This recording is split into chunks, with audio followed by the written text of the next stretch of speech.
Thank you for joining us, ladies and gentlemen. Let us recap. Our session previous,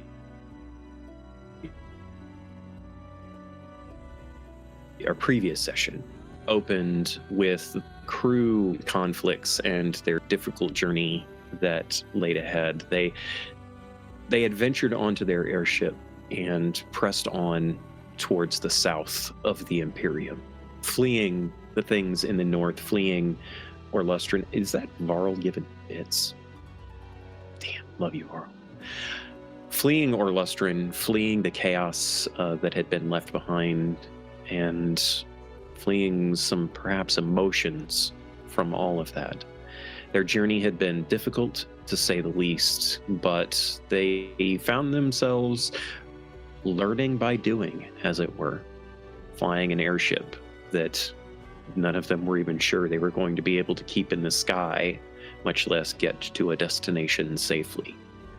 But despite the storms, despite the learning curve, despite the troubles that they faced, they still kept going. Eventually, they had to touch down on the ground, get some rest, and they discovered that they were not too far from a small nearby town named Rhymeglen. Place that they could restock, maybe take a few moments of respite.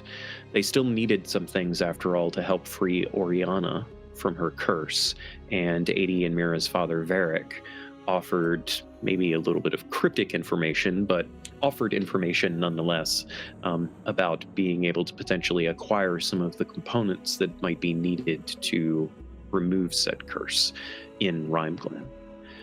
With Phelan and Ren staying behind on the ship to watch over Oriana, the crew set off through the forest for a few hours, a relatively safe journey, as it were, before they arrived at the small, bustling town of Rhymeglen, with activity, it seemed, preparations for the Harvest-Tide Festival, a festive occasion celebrating the first spring's harvest.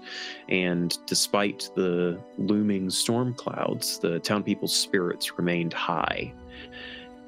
The crew interacted with a number of the locals, though there were furtive glances and hushed conversations about the political tensions in the Imperium, particularly surrounding the upcoming Inquisitions and this religious organization, the Nostromo. But even with all of that so far removed to the north, you could tell pretty clearly that the people were feeling a bit of the weight of those greater troubles. And during this time in Rhymeglen, the crew decided to split up, as it were, to gather supplies, maybe perhaps learn a little bit more about the festival and the region. Despite the undercurrents of fear, they encountered kindness from the townsfolk, notably in shared food, cider, and you could tell pretty clearly that this festival was more than just a simple holiday. It was a symbol of how tight-knit this community is by their nature. It was here that during this festivities, Bren decided to turn into a playful dog and romp around with some children, providing perhaps a little bit of a lighthearted distraction from the heavier events of the world. Unfortunately, for Mira and Adi, they could not slip away from the heaviness of the events. As the festival continued on, they found themselves in a tearful, intimate ritual honoring their mother, Kaleo. Their father had chosen a fairly serene location on the grounds of the Triune Sanctorium, where some magic and gestures, tributes of flowers and music, and some shared tears and words between each other. The twins shared a final embrace with their father, who decided that he had to leave, pressing that their brothers needed to know about the death of their mother. It was an emotional farewell, to say the least, but Varric urged his daughters to protect themselves, protect each other, and continue on. But above all else, stay together. Stay safe.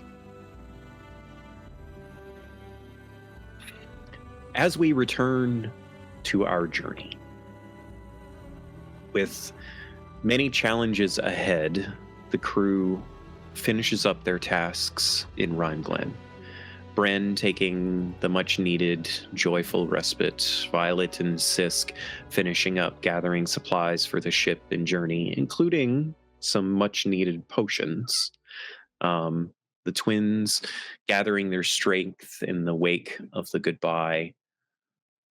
As the late afternoon suns begin to dip on the horizon, their light spreads a hue over Rhymeglen that mixes with the gray of the cloudy skies.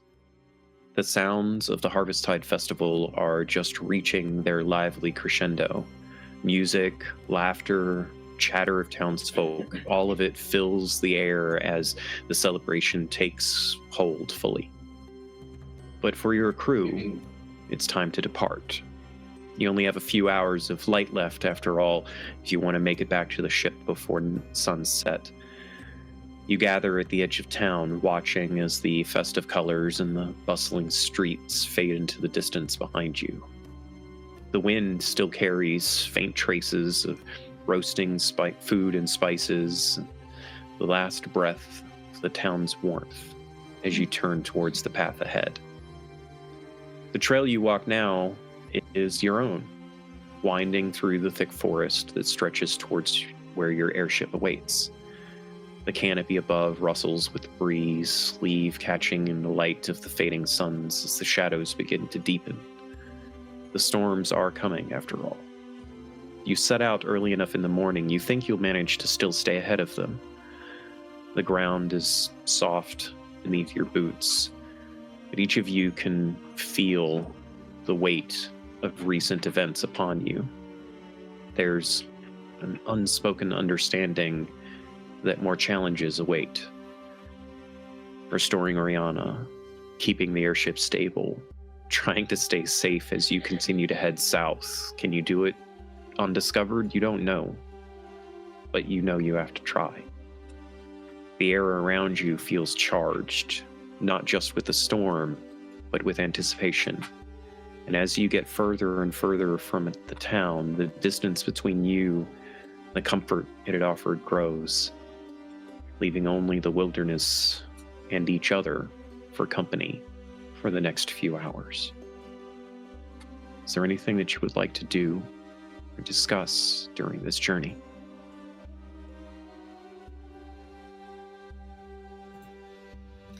Oh, well, I do recall trying to play Truth or Dare. I think on the a nice conversation on the way back home is perhaps worth it.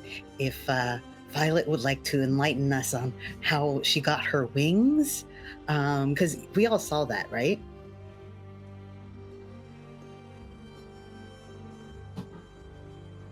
Don't I get to pick Truth or Dare? Yeah, Truth or Dare. Dare. You can't dare me to tell the truth because it doesn't work that way. That's exactly what I was going to do. You see? Because you can't ask. I have a dare. I dare you to tell us how you got your wings. You can't do that because you can't do a truth and turn into a dare. I don't think that's fair. You know, I feel like I wasn't here for the other Truth or Dare sessions, and I feel like that probably happened. I feel like one of you got away with that before. Okay. I dare you to whisper how you got your wings to Sisk. That's cheap, you guys. Just give her a dare. I want to know about the wings. Honestly, there's not much to tell. When I was up north in the hollow with Ren, and we were ambushed by Inquisitors, I felt a connection to Vimerdale, and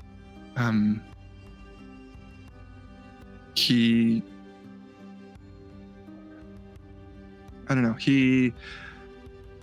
told me I had to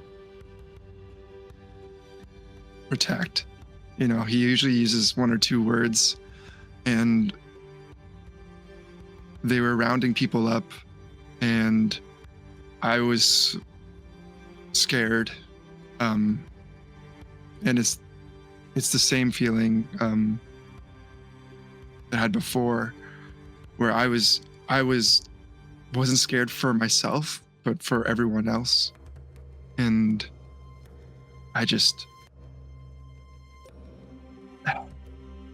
it's hard to explain. It feels like there's a storm inside me, and it just comes out. I don't know. And then since then, I've been able to do more. And that's it. I don't know. There's not much of a story. That sounds tougher than I had dreamed of. I'm sorry to hear that, Vi.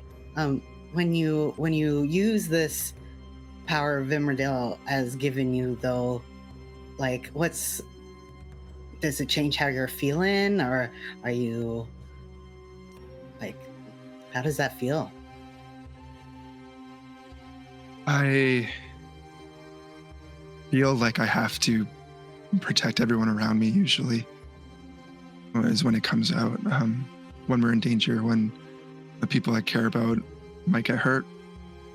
It doesn't come from a place of fear, but from a place of love, I guess.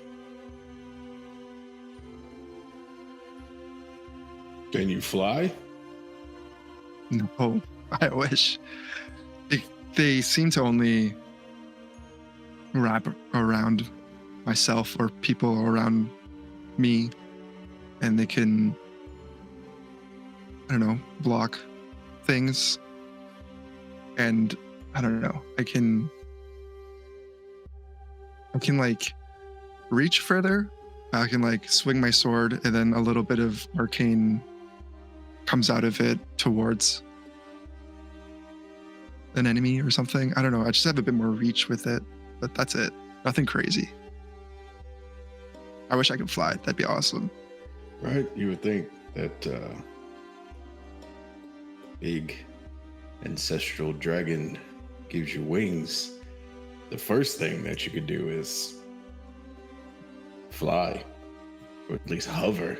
That's not A how they little bit. work. They always make you do the dumb shit first before you can do the cool stuff. I think they're very cool, Vi. So they're cool. Oh, they're cool. They're cooler than what I can do. I can't fly. So Me neither. So We can all fall, at least. So that's good, right? So now, Vi, do you Yeah. get to ask someone else? sure. Bren, truth or dare? Truth or dare?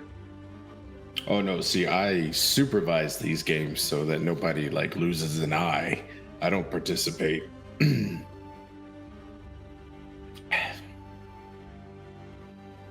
Oh, okay, everyone's looking at me again.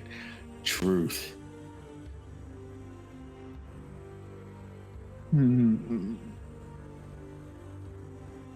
Anybody have a question for Bren? Oh geez, we didn't. I'm just gonna say open we it. I'm gonna open it up to the up. group.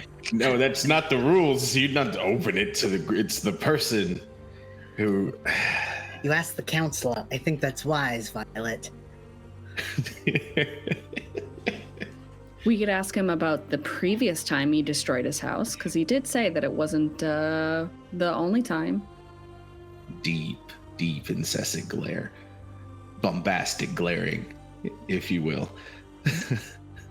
Or we could ask him about something fun. I don't know. Which one of us is your Wow. favorite?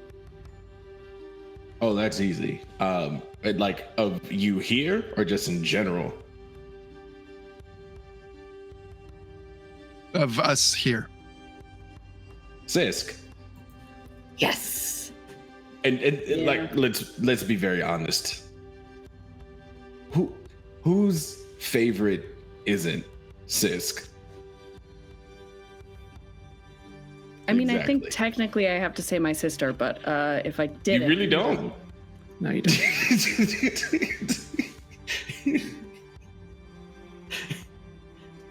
Yeah, it's kind of a softball.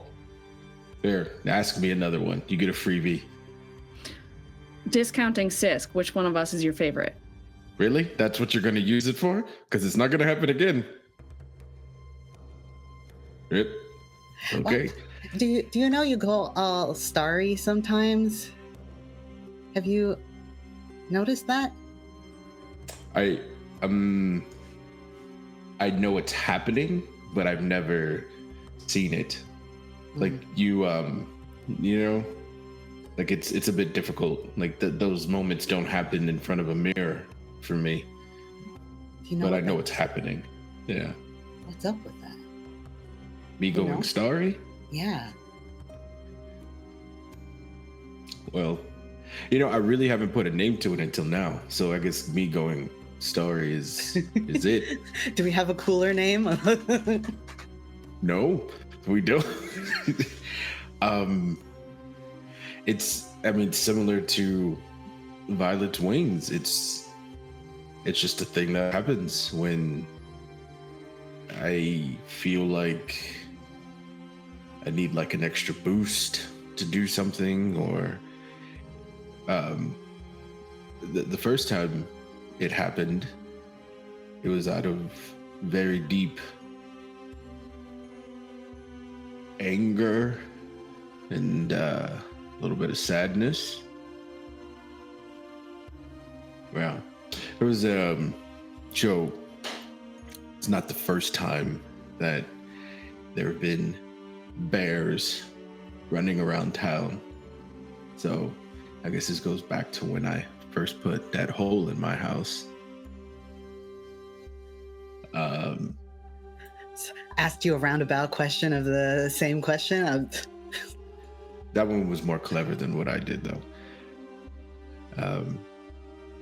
Yeah, it's a little. It used to be very scary, to be honest, because my surroundings were faded for a while until you kind of get used to it, and then clarity sets in. But yeah, never really seen it. I don't know what's up with that, but it's a thing that I do.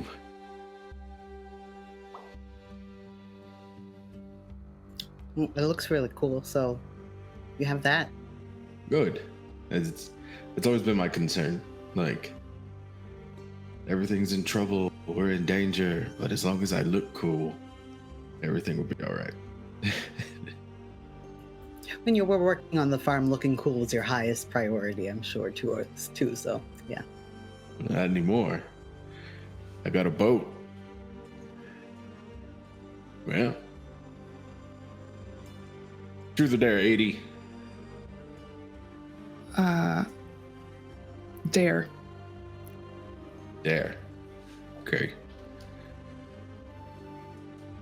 Jeez.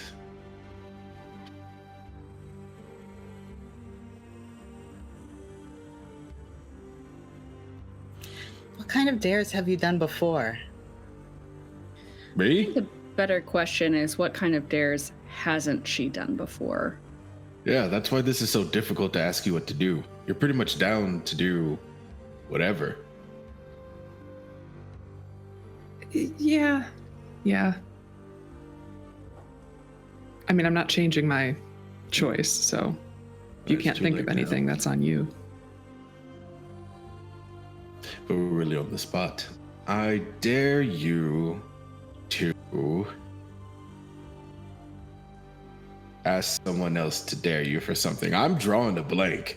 I legitimately don't know what to ask you. Like, what do I do? Like, Bark like a dog. That's weird. Like, why would someone ask you that? Oh no, that's I'm not good at this game. Yeah. I'm coming up with truths. You guys got to choose truth more often. You're not going to do the "I dare you to tell the truth" thing, or is that just for me? That was a Violet special, but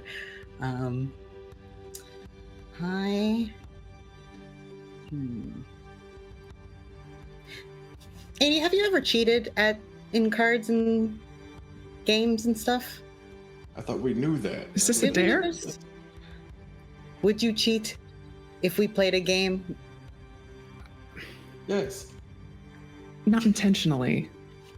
I think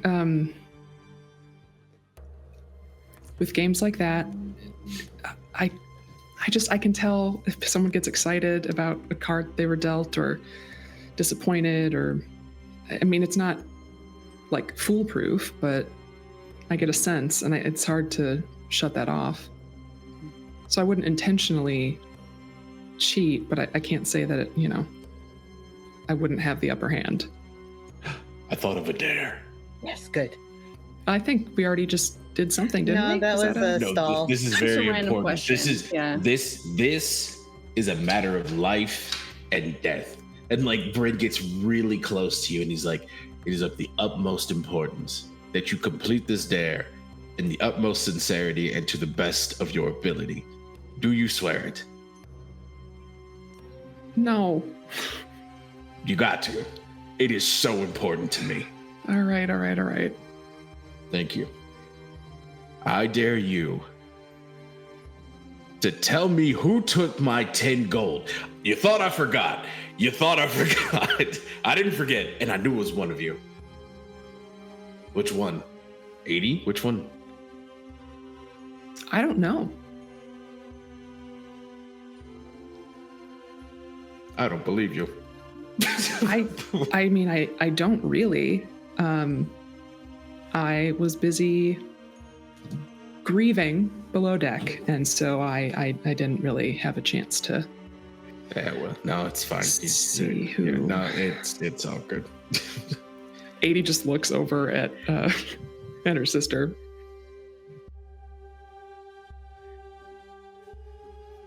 Do you guys have any other games than Truth or Dare? Like Yeah, I Punch told you to the about the other Tree? one. It's white horse. So whenever you see a white horse, you yell white horse, and you're trying to get as many points as possible. That's just like a running game, though. It's like always happening in the background because it turns out we don't see very many horses in general, let alone white horses. But that's always going.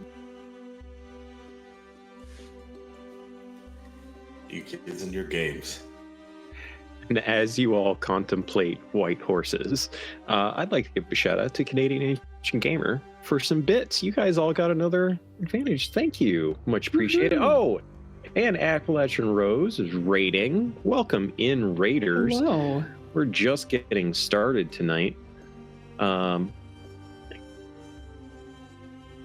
hope you are all doing well. Thank you for joining us.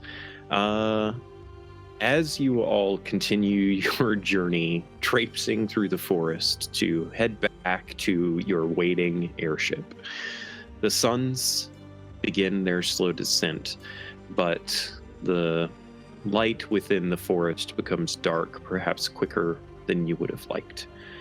As the evening does start to set in, you begin to feel perhaps a little bit cloistered. Everything just feels a little bit more closed in. There's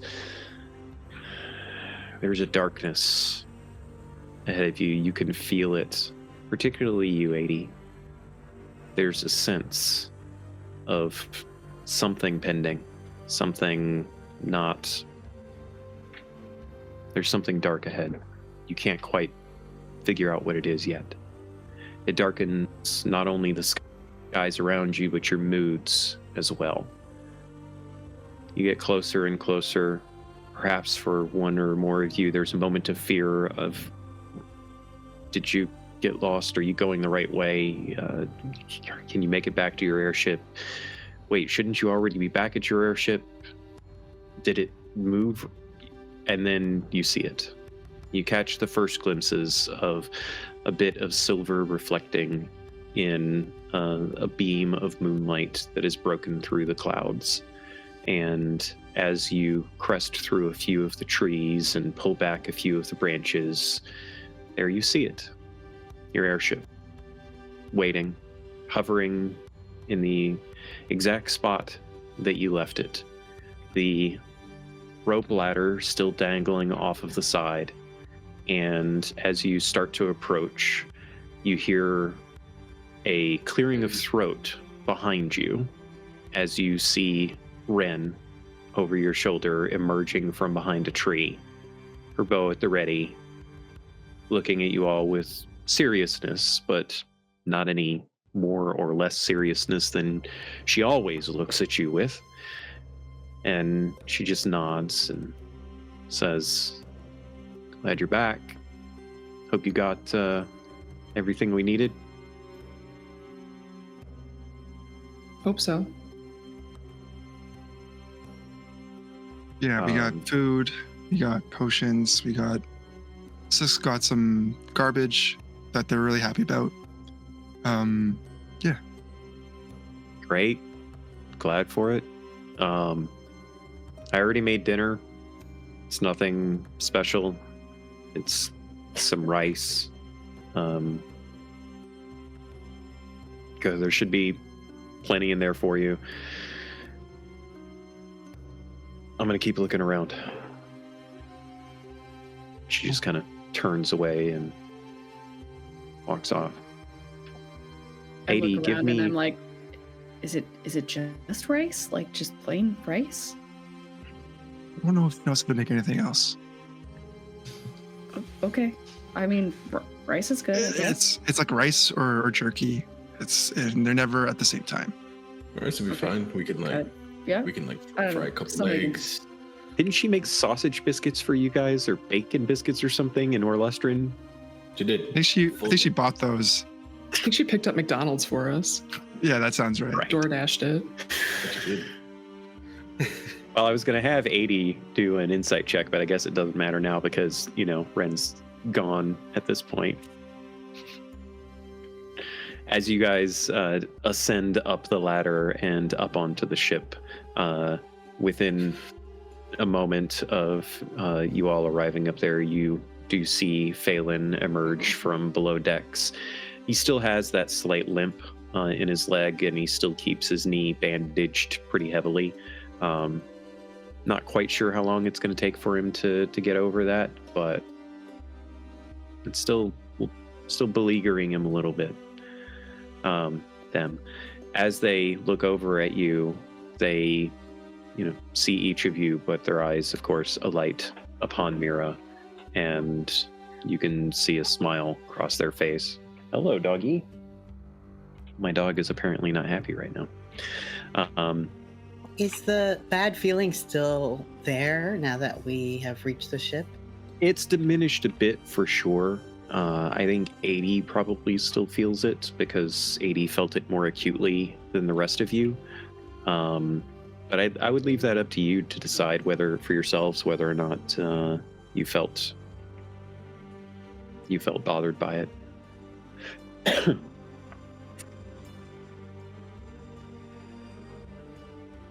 Do any of you do anything at this point? No? Start walking towards the rice, I guess. Yeah.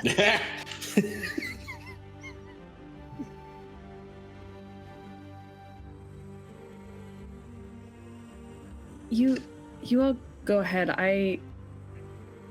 Dad gave me some stuff to, help Oriana, so I'm gonna start looking through it, and I think we should try and get her back as soon as possible. So, save me some food and Just take it with you. You know you're not going to eat if you get, into it.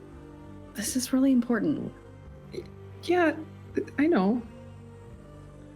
Phelan catches 80's eye and just mouths the words, "I got it."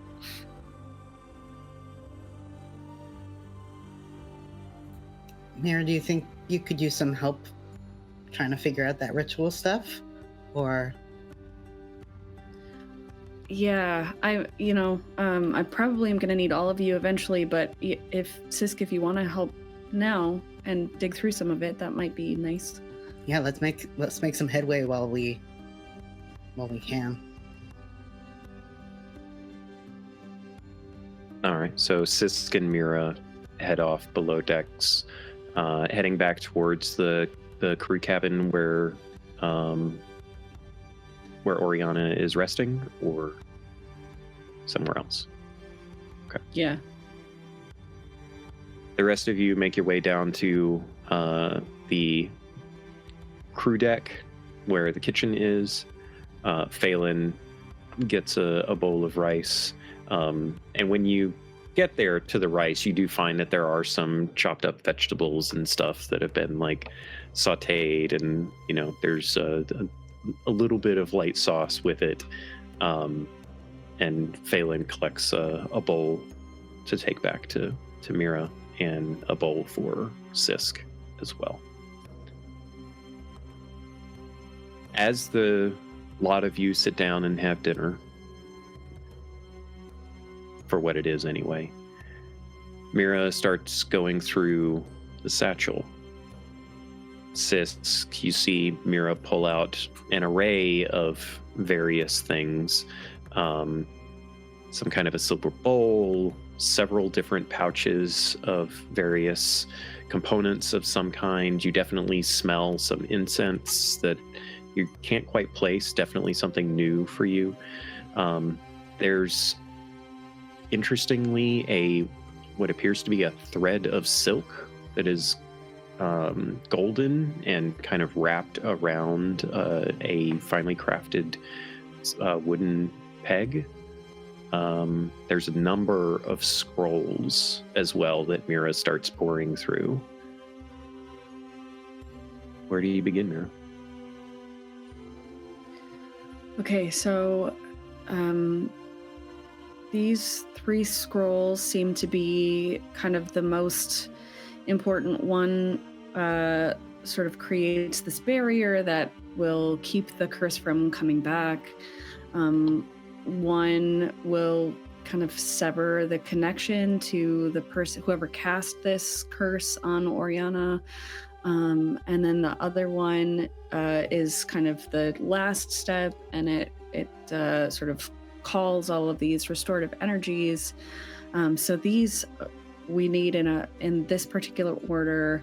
And then Mira will start like setting out the various ingredients and components and describing them to Sisk and kind of what they do and as far as she knows. And then she'll kind of dig through she's got a letter from Varric, and she'll kind of go to the letter and read a couple snatches and then go back to the components. And it's all very scattered and seems really not very process oriented or sequential, but she just keeps kind of like saying, oh yeah, and this piece does this, and then we can't forget to do this part, and everyone has to hold a piece, and I think it'll work better if we're all involved.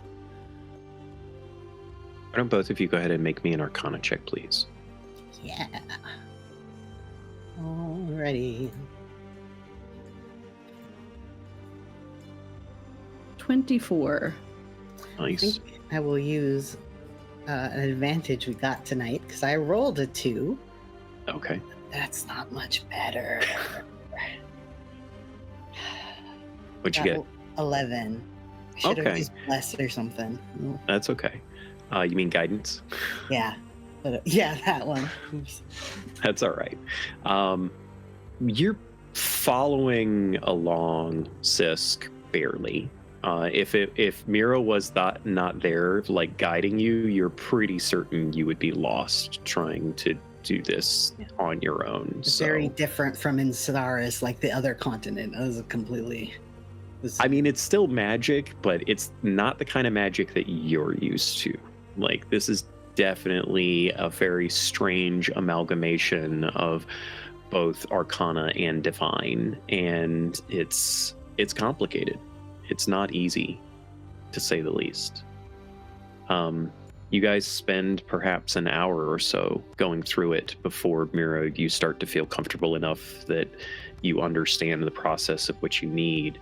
And more than anything, every single time you read through the instructions that Varric wrote for you, you really understand that you need more people to assist with this.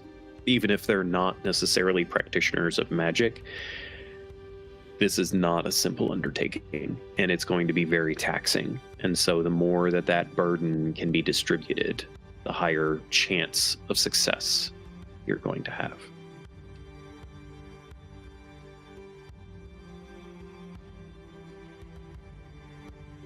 I know this is really complicated. I don't know, you're following along, right? This is... Catching up, yeah. Very different from what I've usually done. Not usually so much kind of divine, ascendant stuff, but I think I'm getting it. Great. Well, you can help onboard the rest of the people, because I think we're gonna need everyone. And you know, you've been here for an hour longer than they have, so All right. We'll I'll get do them our together. best, I guess. I don't know. Hopefully they're done with dinner, and I just really think that, you know, the longer we leave her like this, the harder it's gonna be. Okay. Yeah. Well, I can go round them up, bring them back here. Yeah, if they're done, don't, you know, no rush, but a little rush. So how does Sisk find the rest of you in the crew quarters or crew deck? I'm just saying, if you're gonna be gifted a pair of wings, you would think, Phelan, back me up on this. You would think that one of the primary functions of said wings would be at least gliding, right? 100%, of course. So you can't even glide with them? What kind of purpose do they even mean? No, it's definitely not your fault. What I'm saying is, as an all-knowing ascendant, you would think they would know that's, I mean, isn't Vimodel a dragon? So if the ascendant are involved, you do have to consider that, you know, they like making you work for their gifts. They're kind of assholes like that. And so maybe this is one of those things where Violet has to like meet a certain requirement before they're willing to allow flight. It's probably something stupid like that. What do you have to do? Like, I guarantee you that they have not told even an inkling. Right? Yeah, of course. No. Why would they tell you what you're supposed to do, you know? I feel like you've done enough so far to where at least you can get like a little bit of flight. Just a teens. Violet is just like unloading groceries from her bag of holding and just putting things away, taking out pots and pans out of her, just listening to the conversation. I'll get to the, you know, the door of the kind of mess hall. I'll be like, guys. I think we're just about ready. I'll explain some of what we need to do on the way if y'all are done eating. Sounds like you're arguing, so maybe you are. Arguing? Or bantering. Bantering loudly. Things like that. That's appropriate. Yeah, I'm done. I don't know if you all are, Yeah. but we're good. Okay. Let's go. I'll turn into Mira because that's the only way I'm going to remember the things that she said to me. So as Mira, I'm walking down and I'm telling everyone what's up. I look over at Phelan for like a quick second, but it's one of these. It's like it's just weird. Go ahead and give me just a straight intelligence check, please, Kay. Yeah. Brain check. Let's go. Okay, that's a 14. Okay, yeah. You do a decent job of reciting the vast majority of what Mira had instructed you to do. Perfect. So, So Violet- Sisk got 50% of what Mira said, and the group got 50% of what Sisk told them. Exactly. Perfect. Exactly. Exactly. 25%. I'm assuming Violet and 80 are also joining in on this. Okay. Yes. So as the lot of you squeeze yourselves into the crew quarters, Mira, what do they see? They see Mira, her hair is like slowly getting bigger with stress. And it's just like kind of messy and all over the place. And there's like kind of stuff all over the room, but in the center, there is a very clear ring around this bed where Oriana is resting, with the components laid out very neatly. So the rest of the space, she's got like a bunch of like her own books and her dad's letter and things that are cluttering the space until you get to this very meticulously laid out, equally spaced circle around Oriana.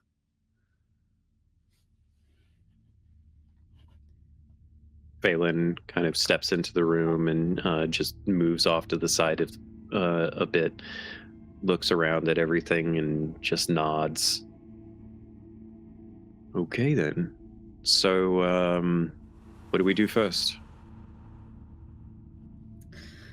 Okay, well, so I think I'm going to need each of you to take one of these components. I think, it's going to work best if we're all holding one. I think I'm going to hold this silver bowl. This is going to collect the curse. We've got an essence of a moonstone, some petals, ash of everflame petals, this etherbound incense, a vial. There's this silk thread as well. So I think here, and she'll start like shoving these components at people, or like pointing to people where they should stand behind the components. Okay. 80, I need for you to please make a charisma saving throw. Cool. Yes. 15. Okay. As you stepped into this room, you heard most of what Mira said, but you've been fixated upon this small leather pouch that has what Mira just described to you as aether-bound incense. You feel drawn to it. And before Mira can even really direct you to a different place, you feel compelled over to it. And as you move over and reach down and pick it up, the straps that have it tied come loose a bit, and it opens, and immediately you can smell this essence that is within it. You feel something that is almost scary in a way, but at the same time, you can't pull away from it. There's something about this incense that is very connecting to you, and there's a question burning within you that you are having a difficult time not blurting out about what it is or where it's from.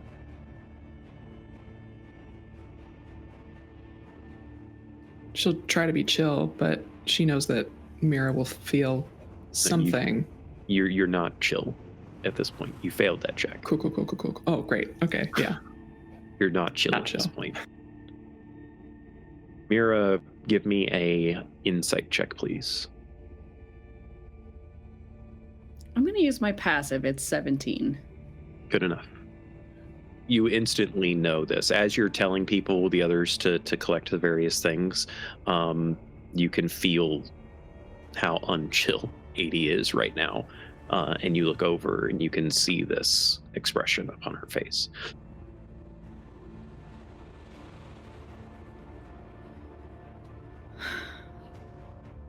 I need you to be careful. I can tell that there's some sort of connection happening. I know we don't know anything about your magic, or, I don't know anything about Aether magic, but I think this could be a good thing. Your connection to this could make its power stronger. So, Yeah. I mean, it feels strong. So we'll see. I'd like to slide over the mirror real quick. Kind of like do the shoulder thing away from 80 and be like, do we really think that that's a good idea? Because of what happened on the mountain, I really like this boat. I don't want to. I think that the connection between 80 and this incense will be helpful in this case. I think that she can keep it together, and I think the power that is somehow manifesting is going to help us and is going to help Oriana. We're going to need all the strength that we can muster. Okay. I trust you.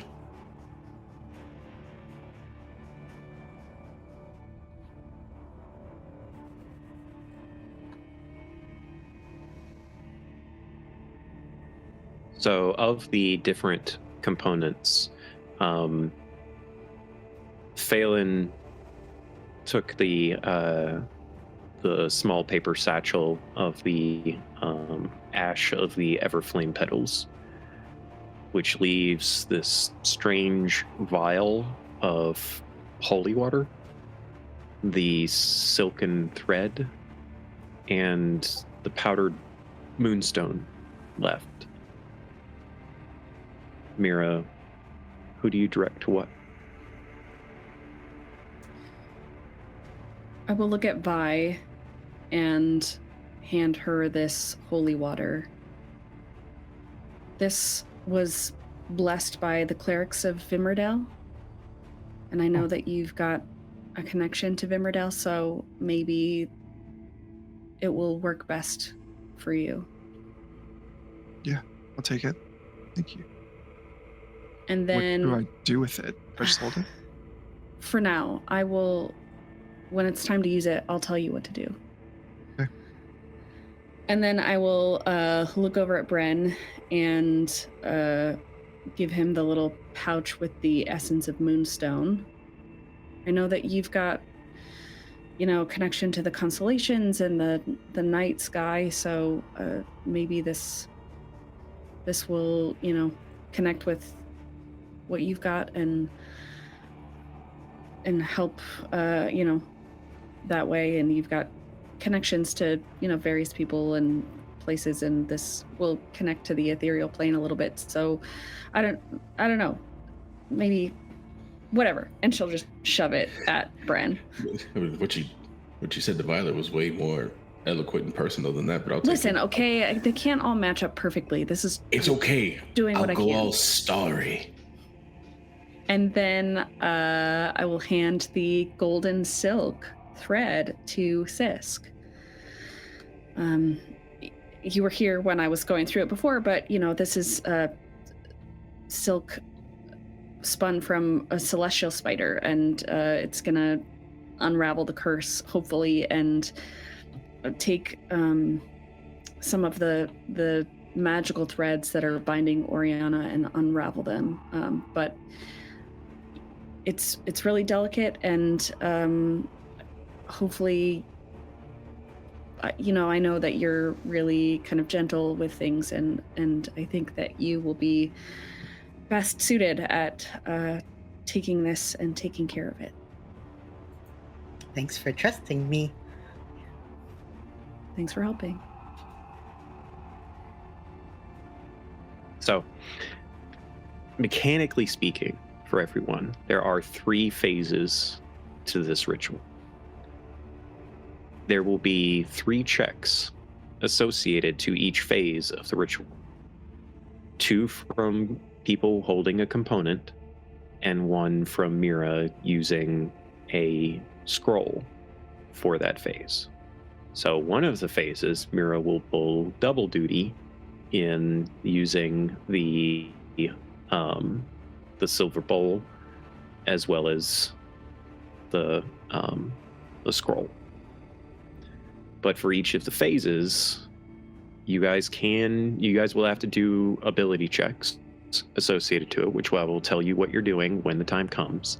And if you have abilities that affect each other to provide bonuses to ability checks, you can only apply those to one roll during each of the phases. So for example, guidance can only be used for one roll, but you have guidance and you have bardic inspiration, so that is a way you could impact 2 rolls, but you have to use all of those things beforehand unless whatever your ability specifically allows you to re-roll a check. Make sense? I have a clarifying question.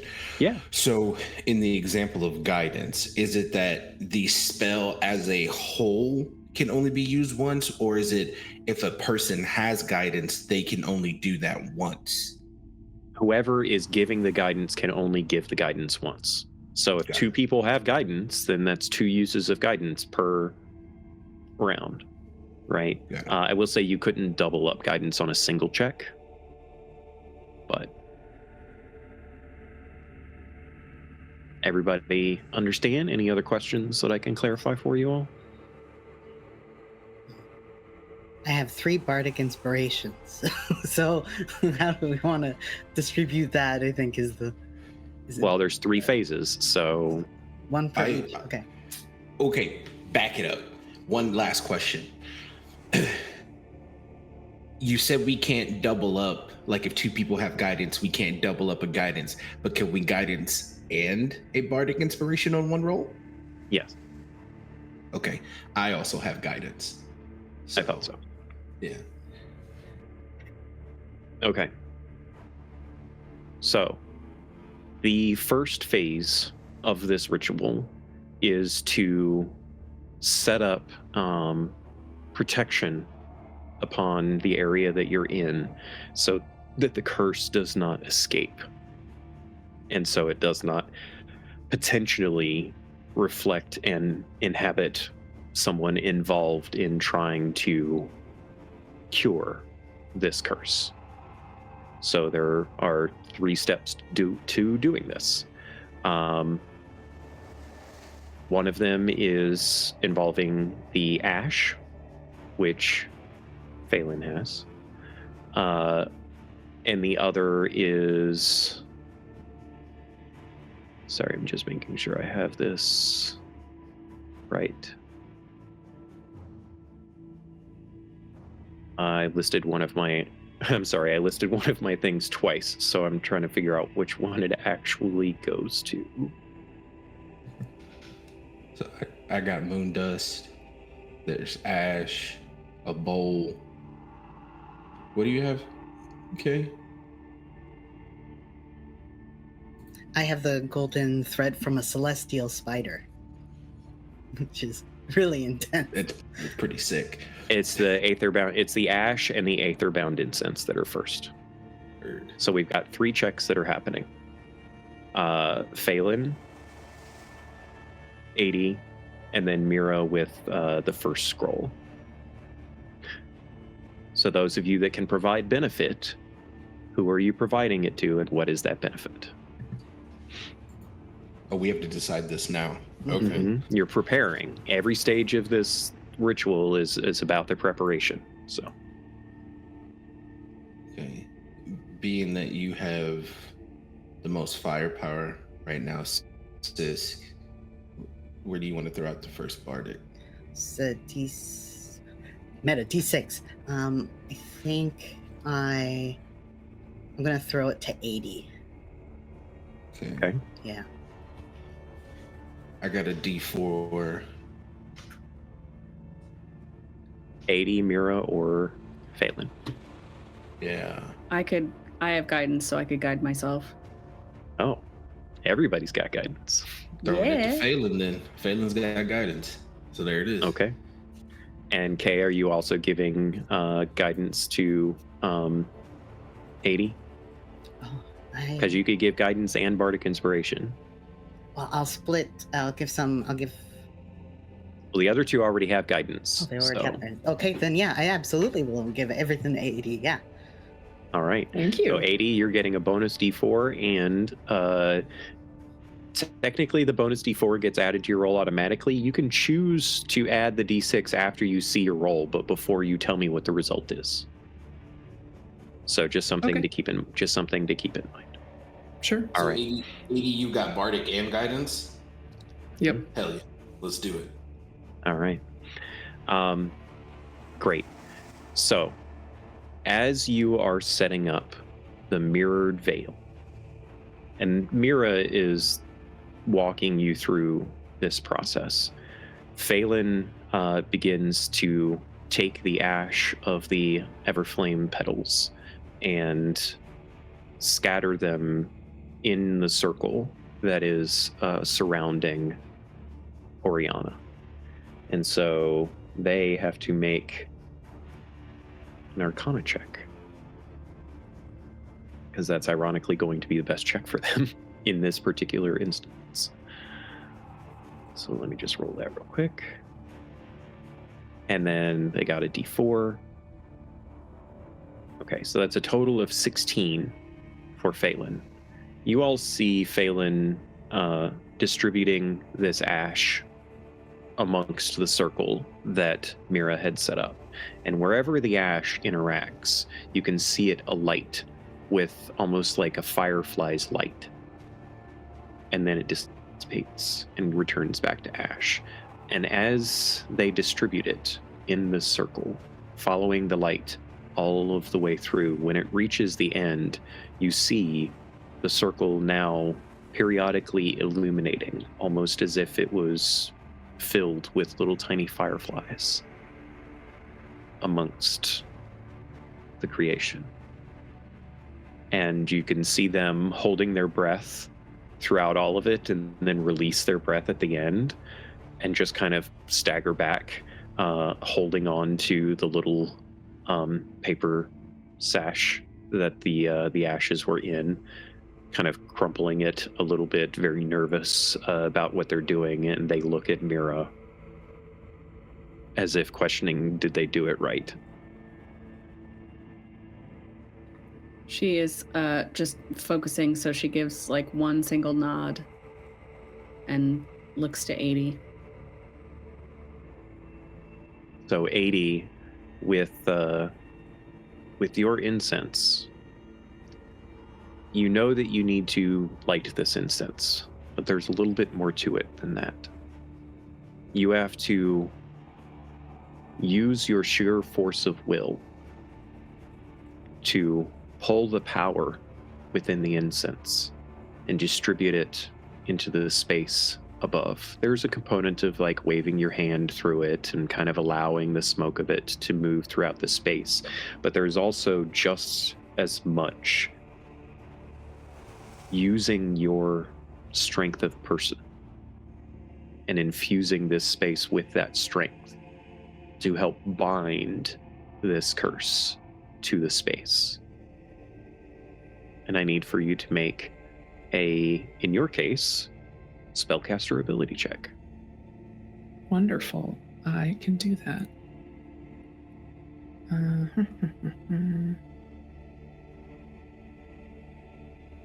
Okay. So here's what happens. I dig deep, and I feel it waver a bit because I heard Bren questioning whether or not I could handle this, and now I'm wondering if I can handle this. But I think the interest in whatever the fuck is going on with this incense brings me back to it, and I'm going to use one of my abilities. I've got magical guidance, so I can re-roll a roll that fails. Spend a sorcery point re-roll. Right. Yeah. So I'm gonna do that and hope for better results. So much better. Okay, I'm gonna. Can I use one of my advantages? Yeah. Is that cheating? Yeah, no, Okay. that's what they're here for, guys. Use them. As Andrew Alright. just said in chat, you have bits. I know. All right, I'm gonna do both of my bardic and the rest of it. Okay, so 24 total. Okay. All right. So do me a favor and explain to everyone what this is like for 80 as she summons the power of the Aether that she did not know she could command. It's a little bit like, what the fuck? But I think she'll sort of feel like a warmth spreading from her fingertips to her toes and all throughout her body. That sort of relentless focus on the incense deepens, and as it lights, she can sort of like feel almost like a crackling electricity through her body. Once again, she's a little bit frightened of it, just given what has happened previously with these abilities. But they see that sort of fade back, and she steps forward and looks strong. As she steps forward, you all can see this incense now alight. The smoke starting to fill the space, and it's moving throughout with this almost iridescent essence to it, and it starts shifting throughout the room. And Mira, you know definitively that she succeeded. You pull out the first scroll. I pull it out and nod to 80 to step back just as Phelan did. And then there's just a little bit of waver in her voice before she gains confidence. She's really nervous about making this work, and so she recites, "By the veil of mirrored light, cast away this shadowed blight. What was bound in dark embrace, I unweave and leave no trace." I need for you to make an Arcana check, please.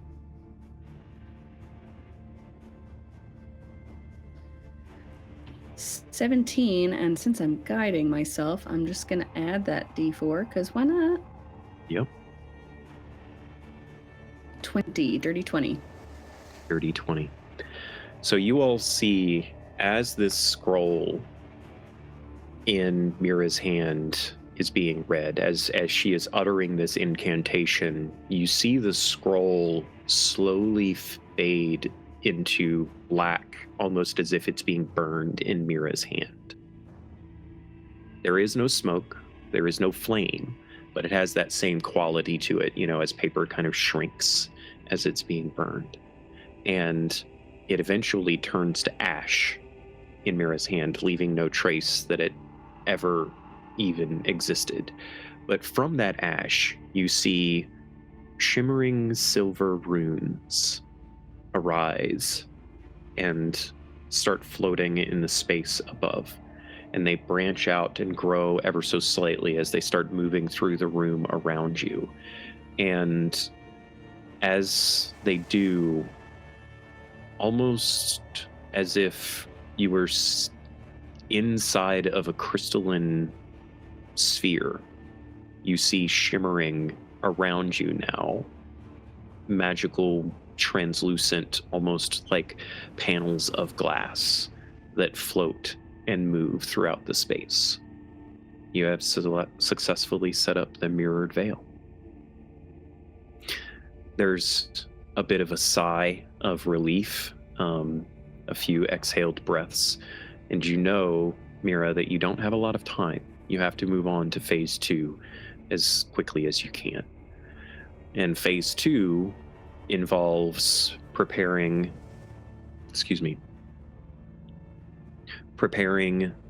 the bowl and the silk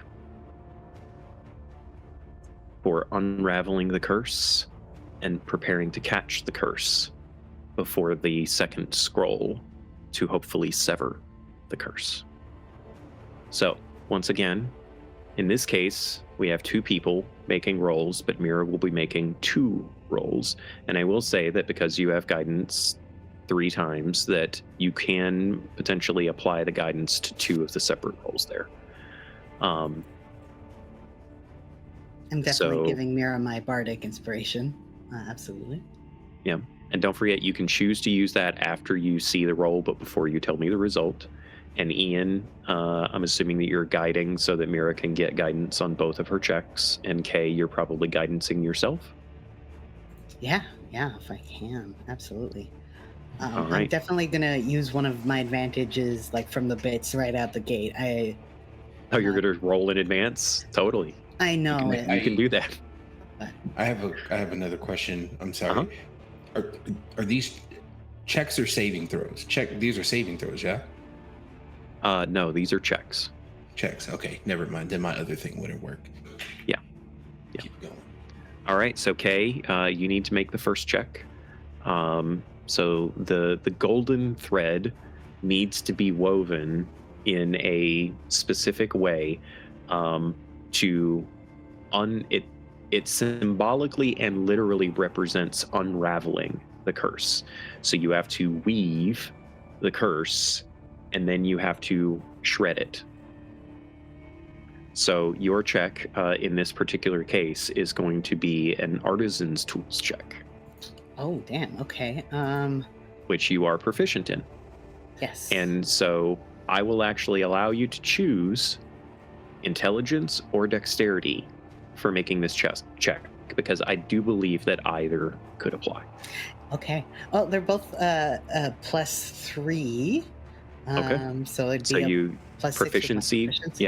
yeah, +6 total to your d20, and don't forget your guidance. Okay, let's see how this goes. Roll them one at a time. Okay, so that's a 7. That's not great. That's a second 7. That's not great. That's a 3. Okay, so 13, 16, 16. I think, right? 16 total. You all see Sisk's hands shaking. I'm assuming Sisk looks like Sisk at this point and not like Mira. Yeah, I've turned back for sure. As this golden thread is so bright upon Sisk's gray skin, you see them quivering, trying to get this right. And just as they are about to finish tying their woven thread together into what looks to be almost like a spider web or like a dream catcher like pattern, they tie that last bit, and Sisk, you can tell clearly that it is unraveling on its own and you need to unravel it quickly. And so you just immediately start to pull it apart in the unraveling based on what Mira had told you needed to do. You don't know quite for certain if you have done what you needed, but as you tear it apart, the thread itself shatters almost like it was made of metal and just fractures into tiny shards of golden bits that fall to the ground. Mira, you don't have a lot of time. You're not sure if that worked or not. You need to set the bowl before you do anything else. And this, in this particular case, is a contest of wills. You need to, sorry, Galahad, you need to make a wisdom ability check, and it's just wisdom.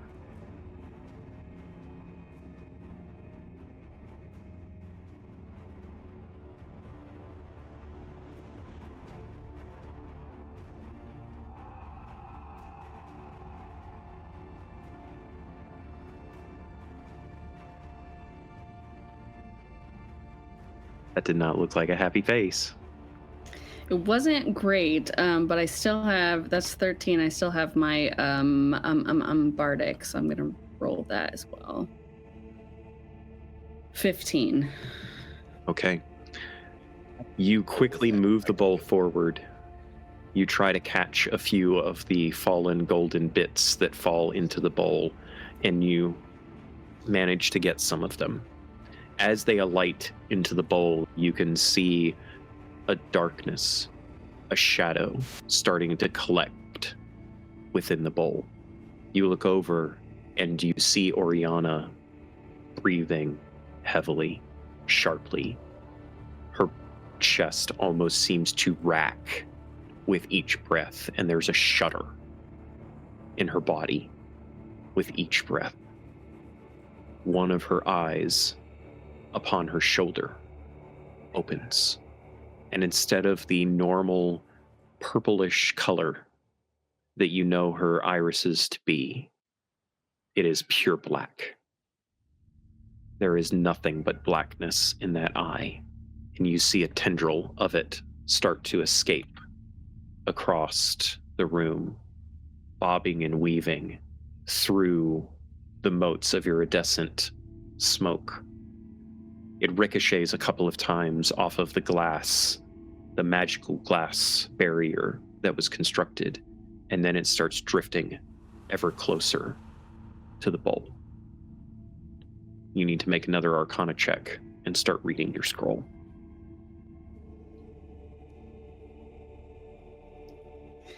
Well, I'm going to use an advantage because that was a terrible roll. Oh, God, not much better. I have one left, so I'm going to roll it one more time and hope for the best. Okay, that's good. That is 22. And Mira, with a much louder voice than the first time and trying to overcompensate a little bit for the fact that this second round has not gone very well, says, "By the hand that wove this spell, I sever thee and bid farewell. No more tethered, no more tied. Release the soul you sought to bind." Soon as Mira finishes the last word of the incantation, all of Oriana's eyes upon her body, not the ones upon her face, but the rest of her body, open, and they are all black, opaque. And tendrils of shadow start pulling up out of her body, escaping through these eyes that she wears upon her form. Her breath stops. Her mouth opens as if caught in some kind of scream of some kind. And there's no noise to it. She's just laying there, her body racked with agony as these tendrils of shadow start collecting up above her form. They swirl and bind themselves into this horrifying knot above, swirling and writhing amongst themselves, and the shadow eventually starts to slow. And as it slows, it starts to turn a bit more gray from black. As it seems to almost solidify in the air above, it starts becoming cracked and drift down through this air, through this space that you all occupy. It starts drifting towards the bowl. And as it begins to collect, you can see that Oriana is still racked with pain. And Mira, you know you need to go quickly. She may not make it if you don't. As you move into this third phase, we have lost Ian.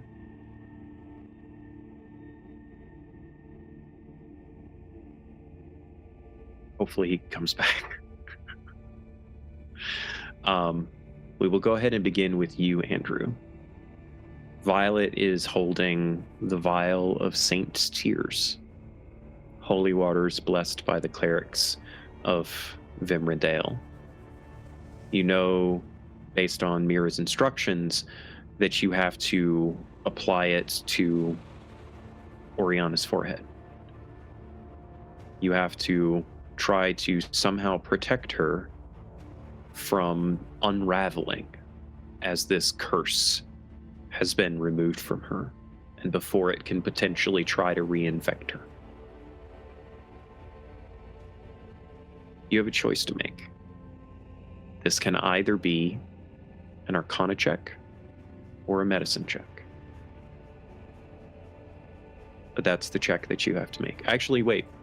There is argument here that it could be a religion check. Those are your options. Now, I'm assuming that Kay can offer guidance at the very least, because Deb can guidance herself, and Bren can guidance himself. But who are you giving your bardic inspiration to? Okay.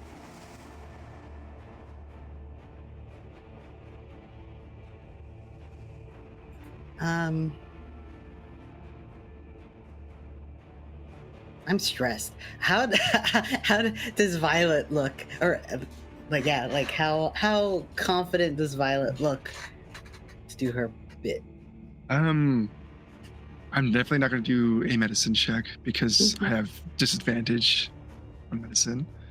So I'll do an Arcana, and has the smoke kind of cleared away from Oriana yet? You mean the tendrils of smoke? Yes, the tendrils all collected in the space above and have been turning to that graying, ashen type form and slowly collecting into the bowl. Okay, so then I think to protect Oriana more than we are already trying to do is I'd sprout my wings and then kind of cover her, so it's just me and her covered, and then I would pour the holy water on her forehead. Okay. Okay, are you doing bardic inspiration to Andrew or to Violet? Okay.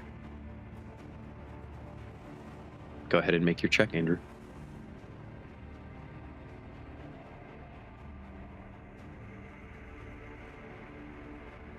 +2 plus 6, so 28. Nice.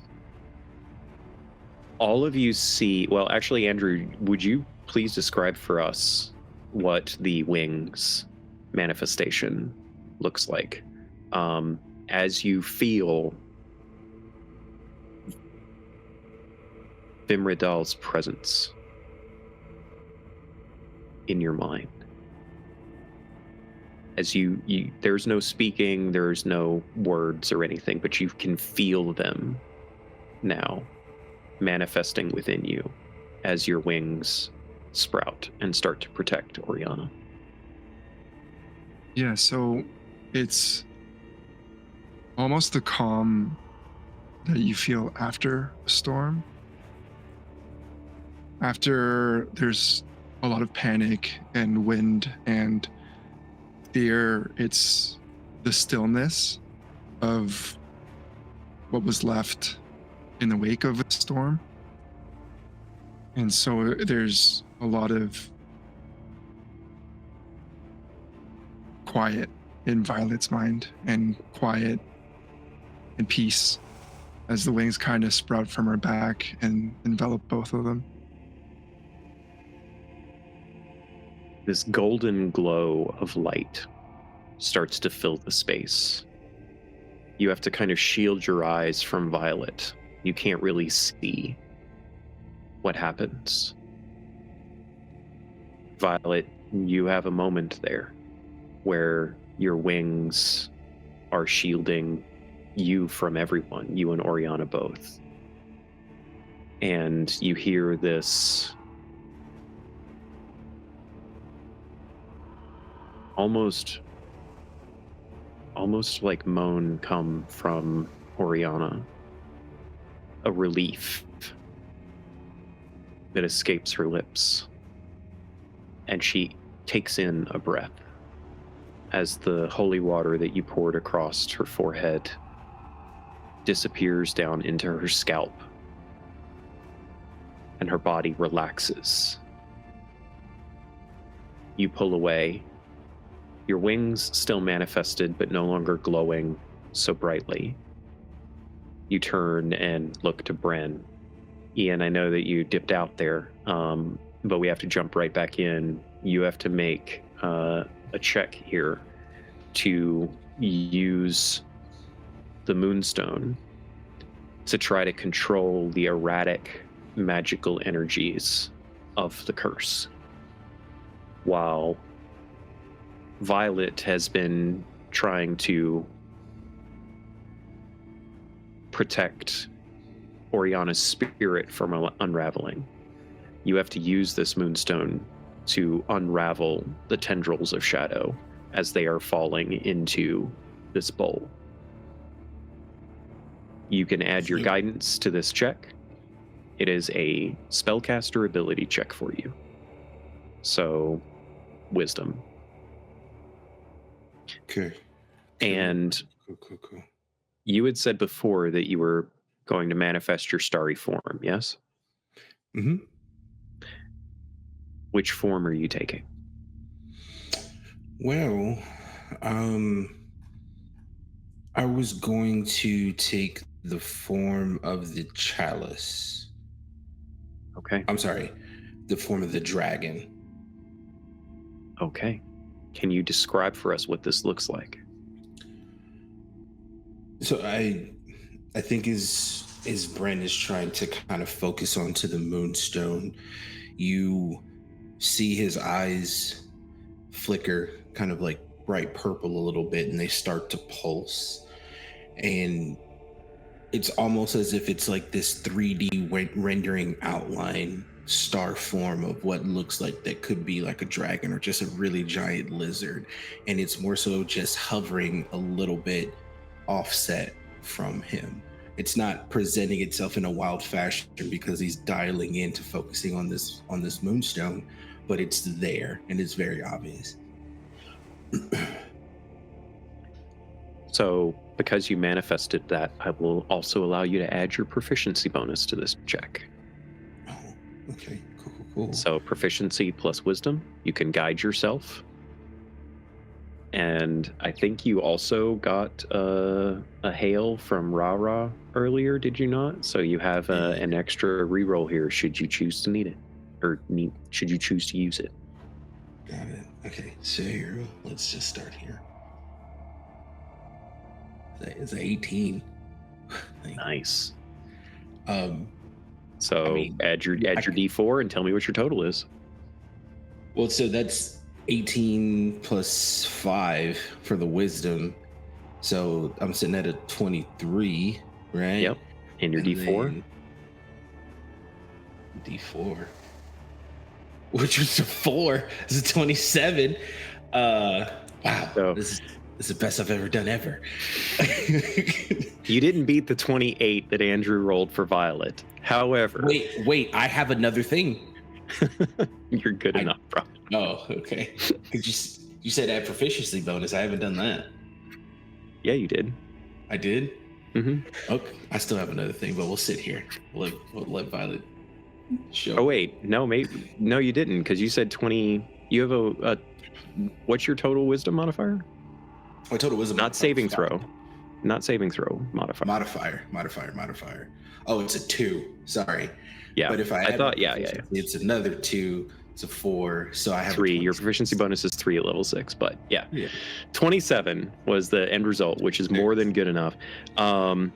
So describe for us then what happens to this shadow as your dragon starry form inhales this moonstone and breathes a almost like flame breath of moonstone powder upon this ashen form of a curse. I think the outline, or I see it as the outline when it was just there when Bryn was channeling it into the moonstone. It was just offset shift has completely like disconnected itself. So it's just this form of an astral dragon that's within reasonable size of the room that we're in that moves its way around to in front of Bryn and just focuses all of that outlining energy into that moonstone and just has this huge inhale and then exhales this cosmic flame that holds no heat, but it is super bright. Mira, the curse has been destroyed. Oriana's soul is safe for the moment, but you know the final bit of this is the scroll of renewal. If anyone looks over at Mira, she is like sweating buckets and shaking pretty significantly. And she sort of like weaves a little bit because her vision is narrowing. And she is like at the very edge of her abilities at this point, and is barely hanging on for this last piece. All right. 80 sends over big confidence through the bond. So just to reiterate, you don't have any advantages right now, right?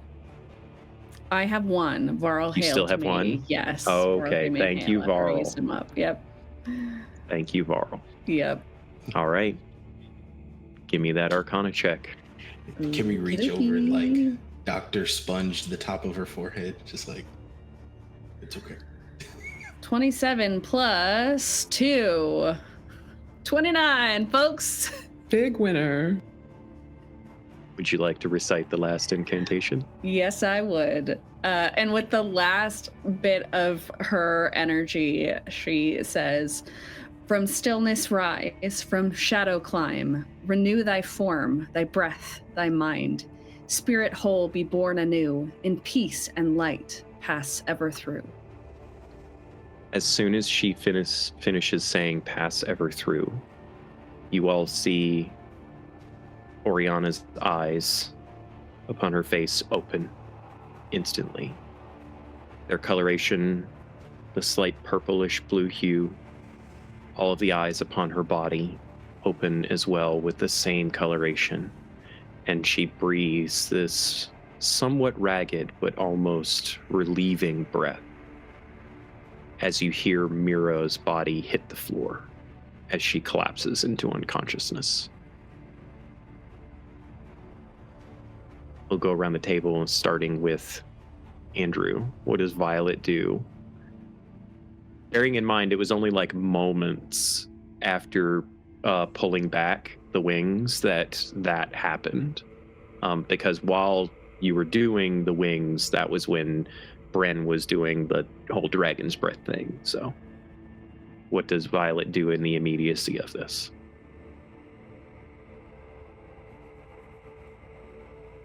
Honestly, I think Violet's really shocked and is almost a little stunned. I think she tried to react and maybe catch Oriana if she's, I don't know. I have no idea. I think she's just shocked because I'm shocked. Okay. All right. 80. Where am I like positioned Where do you want to be? relative to Mira? Well, I want to go make sure my sister's not dead on the floor. So, Give me a dexterity saving throw. oh no. As I leap over the bed. 21? 21. 80, Dukes of Hazzard style. 80 with alacrity moves to catch her sister. Having that bond, she felt her sister's consciousness starting to slip away. And she quickly moves in and catches Mira as Mira collapses to the ground. A moment behind, there's Phelan as well, that has a hand on your shoulder as well as a hand helping to cradle Mira. Is 80 proficient in medicine? Absolutely not. Okay. Mira's breathing, but that's all you know at this point. Good enough for me. Bren? Am I still struggling with this shadow thing? Like you said it was moments. It's vanquished. You obliterated it. I'm gonna be honest. Like I think these things happening in succession. Bren's like, oh. I was. goes to check Oriana. Okay. As you move over to Oriana, go ahead and give me a medicine check, please.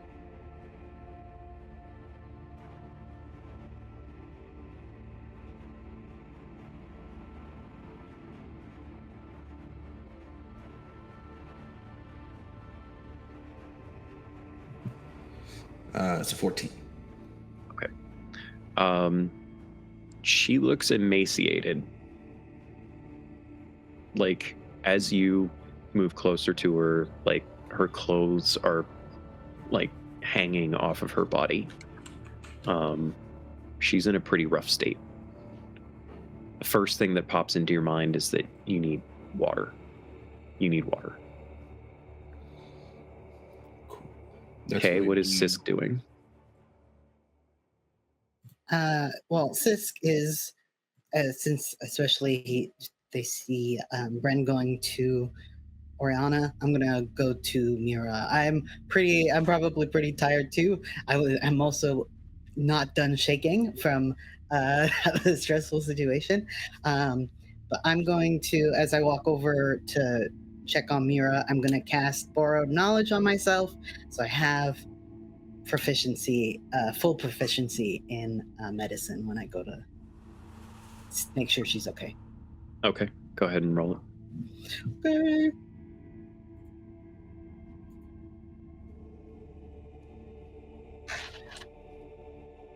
She's dead. So What'd you get? I rolled a 2. Oh, okay. That's a +6. That's an 8. That's actually surprisingly not. I'll give you so with proficiency, I'll give you this. She's not dead. You can verify that. She collapsed from exhaustion. Deb, you do have a point of exhaustion, but you're going to get a long rest, so you don't have to worry about marking it because you'll heal that point of exhaustion. But Mira does have a point of exhaustion. She's just tired. She just needs rest. I think we could all use some rest. Except for maybe Oriana. She could probably go for a walk.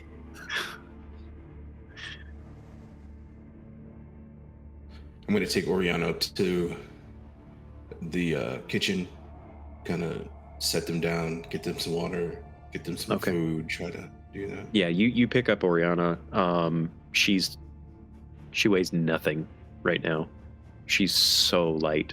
She's so frail. Like, she went a pretty significant amount.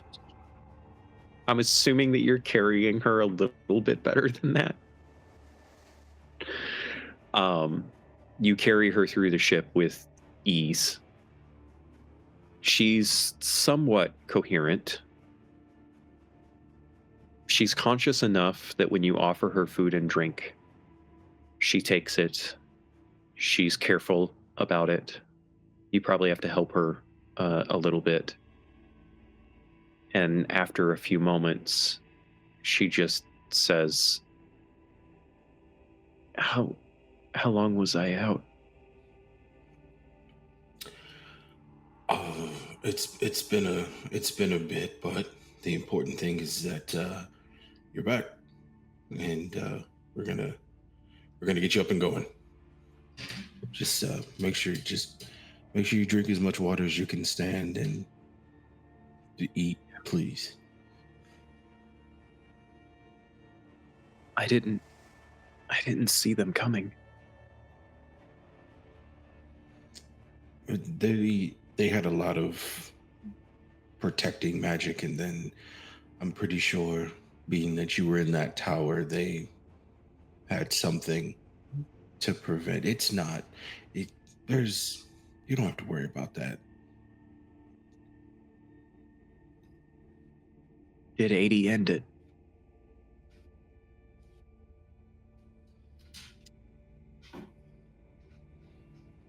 What? Come again? Did I what? You're not there. Fuck. Did 80 end it? Did you know about that? As the curse was taking hold, I saw a moment where 80 was filled with so much light, and it lashed out away from her. It destroyed someone very important. Yeah, that's exactly what happened. And honestly, if it didn't, we all wouldn't be here.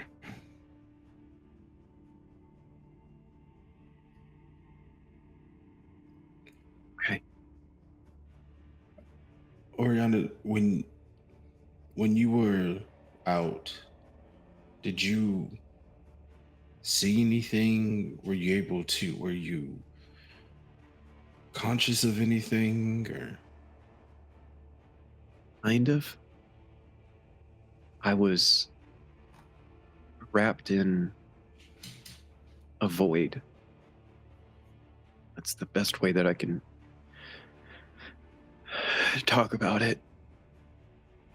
Okay, not a problem. You take your time. Like I said, you eat, you get yourself comfortable. You don't have to do anything right now. Yeah. And Do you she need just anything kind of else? leans upon the bar top and continues drinking. Yeah. Man, this rice is so good. Ren does wonders with a pot of rice. They're spectacular. When you know what? How about you take your bowl of rice and your water, and you go, and I think I have a quilt or something. You go cuddle up in my chair. Should be comfortable for you, and you stay there as long as you need. And she like picks up her bowl and she starts to stand up. Do a dexterity saving throw for me. Okay. Can I just pick them up? Like, instead of just... They're following your instructions. Wait, you know what? You have to Oriana? catch them first. Ah, jeez. Okay. They're going to fall over if you don't, so. Oh, 17 plus, you said Okay. saving? Yeah, I read yeah. 16. Or 18, I'm sorry. Okay. I didn't think you had a negative one. Yeah. They start to stand, or she starts to stand up and immediately just cannot hold her own weight. Whoop. You catch her and the bowl, and just like slowly guide her over to the chair, and she like sits down in it, like slowly picks her legs up and pulls her legs into her chest and is like leaning her shoulder into it, just holding on to her bowl. You go and get a mug of water and bring it over as well. And yes, the blanket is there. Tuck her in like you would like with your pup when they're laying down, and you tuck him in under the stomach, and so it's like under her legs, and I'm just like, it's chilly at night, so I just want to make sure that you're okay. Yeah. There's a moment of reflection for you as you are doing this with the blanket, and you remember it's probably the only memory of your mother that you have, being tucked in with that blanket in the same way. Coming back to the room with an unconscious Mira, what are the rest of you doing? I'll start with you, Andrew.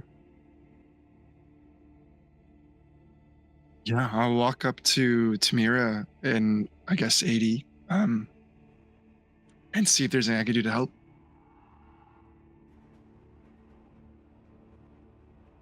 Phelan just kind of looks up at you and they say, I think she just needs a rest. You want to help me here? And they start to pick her up and seem to be asking for your help to pick her up and move her into one of the beds. Yeah, I can do that. So together, the two of you pick I'm very her up. weak. Yeah, Phelan's not much stronger, but gimp leg and all. Sisk watches. No one asks Sisk. Sisk is actually pretty strong, and they're just like, they're both struggling together. They'll figure it out. Doesn't take that much effort, but the two of you are able to set 80 down, or Mira rather, down into the bed. There's a pained expression on Mira's face. There's still quite a lot of sweat and such, but Phelan just like sits down on the bed next to Mira and places a hand upon her hand.